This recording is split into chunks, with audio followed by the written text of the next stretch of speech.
दोस्तों खबरें ये आ रही हैं कि भारत की जो सरकार है वो अमेरिका से F-35 फाइटर जो जहाज है वो खरीद रही है।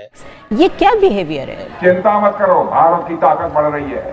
भारत का डेवलपमेंट जितनी तेजी के साथ हो रहा है, अब पीओके के हमारे भाई बहन स्वयं ही मांग करेंगे कि हम भारत के साथ रहना चाहते हैं। मुझे लगता है कि सियासी मैसेज बीजेपी भेजना चाहती है कि हम ये लाउडली कह रहे हैं। दूसरा देखिए, जो इन्फ्लुएंस है, बार बार हम देखते हैं कि जो हिंदुस्तान की एक्सट्रीमिस्ट इस वक्त जमात है वो इन्फ्लुएंस्ड है इसराइली मॉडल से। 5 जो है ये देखें, this is one of the most advanced fighter jet in the world. ये जो F-35 है ये बहुत ही लीथल है, सर्वाइवेबल है, सर्वाइव करता है। और ये जो फाइटर जो एयरक्राफ्ट्स हैं, फाइटर जो जेट्स हैं, उनकी क्लास में सबसे टॉप ऑफ द लाइन है। और यही पॉलिसी फिर आगे जो राजनाथ सिंह ने आगे बात की कि we will go inside the Pakistan और वहां पे ये कर सकते हैं। बाहर इनकी ये भूल है। हमने एक दफ़ा टमाटर ब्राज़ील से लिए हैं। आप वर्ल्ड मैप पे ज़रा ब्राज़ील ढूंढ के दिखाएं। और मैं जहाँ पे रहता हूँ ना, मैं लाहौर में पैदा हूँ, मेरे घर से एग्जैक्ट 24 किलोमीटर इंडिया है, अमृतसर है। डिबेट ये चल रही है कि अगर तीसरी दफ़ा मोदी साहब आ जाते हैं तो इंडिया और ज़्यादा हिंदुत्व की तरफ जाएगा, हिंदू नेशनलिज्म की तरफ जाएगा। इंडिया $715 बिलियन, हमारा जो टोटल हम पाकिस्तान में जो चीज़ें दुनिया को बेचते हैं वो तकरीबन $30 अरब है। इंडिया का है $500 अरब। देखो यार, 1000 साल हमने इनके ऊपर हुकूमत की है, इनको हमने क्या नहीं किया है। तो अब इन लोगों की सोच रहे हैं, अब इनकी बारी आई है भोंकने, तो इनको कोई फर्क नहीं पड़ता। तो मेरा पॉइंट है कि इतना बड़ा हाथी हमारे सामने बैठा है, पैसे वाला, तो हमेशा पैसे की लड़ाई में तो फायदा है कि अगर हम अपने अमीर हमसाये से ट्रेड करेंगे। मैं सिर्फ पैसे की बात कर रहा हूँ, इमोशन की बात नहीं कर रहा। चाहे वो अमित शाह है, राजनाथ सिंह है, योगी आदित्यनाथ है और या फिर प्राइम मिनिस्टर है, इनसे देखें इनकी नफरत का इजहार होता है मुसलमानों के खिलाफ।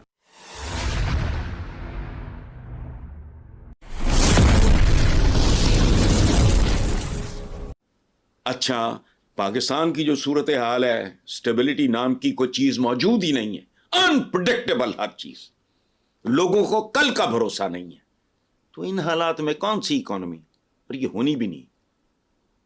और एक और बात मैं आपको बताऊं, ये डिबेट इस मुल्क में होनी चाहिए कि अखलाकियात और इक़्तिसादियात का बाहमी ताल्लुक क्या है, किसको पहले ठीक करना चाहिए।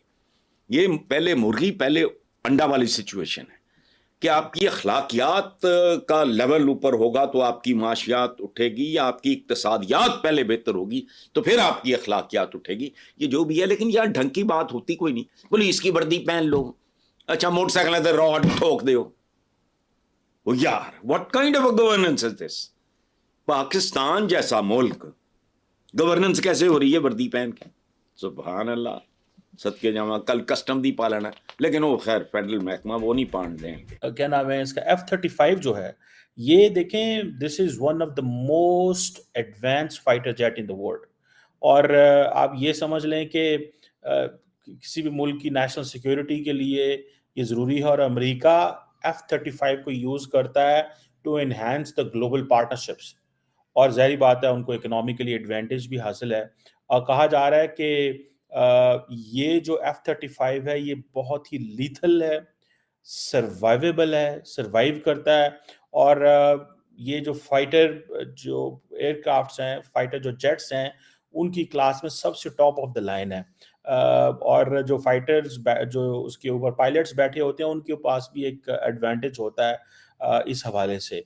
सो ये एक इंडिया के पास ये आ रहा है। और अब पाकिस्तान जो है वो समझता है कि हमें अगर अपने आप को सिक्योर करना है, बिकॉज़ पाकिस्तान के पास तो कोई चॉइस नहीं है। कैसे हम ये सिक्योर कर सकते हैं? कैसे हम अपने आप को बचा सकते हैं इन केस इंडिया जो है वो अमेरिका से ये जहाज़ जो है वो ले लेता है।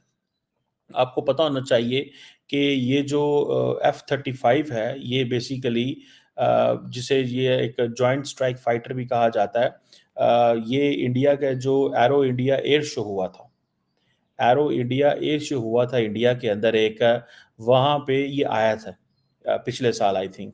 और तब से लेके ये बात चल रही है कि उस वक़्त जो इंडियन स्ट्रेटेजिक कम्युनिटी के लोग थे उन्होंने इसके ऊपर बड़ा बात की कि ये एक इंतहाई स्ट्रेटेजिक हमारी जो पार्टनरशिप है अमेरिका के साथ, हमें उसका ये फ़ायदा होना चाहिए कि ये एक हाई लेवल जो अमेरिकन पार्टनरशिप जो एरो इंडिया एयर शो की हुई, उसको हम मटीरियलाइज कर सकें।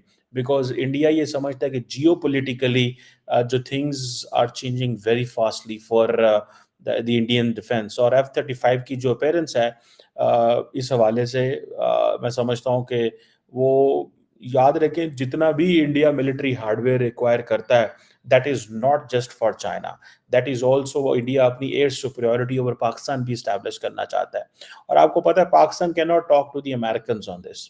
उसकी वजह यह है that the Indians have so much money कि ड्रोन्स अगर लेने हैं, अगले दिन जब ये बात हो रही थी तो अमेरिकी कांग्रेस बोल पड़ी कि हमने ड्रोन नहीं देने, क्वेश्चन पूछें इंडिया से, लेकिन then Biden administration had to intervene directly और उन्होंने कन्विंस किया कांग्रेस को कि हाँ जी आप इस पे परेशान ना हो, लेकिन हम ये देना चाहते हैं ड्रोन्स इनको।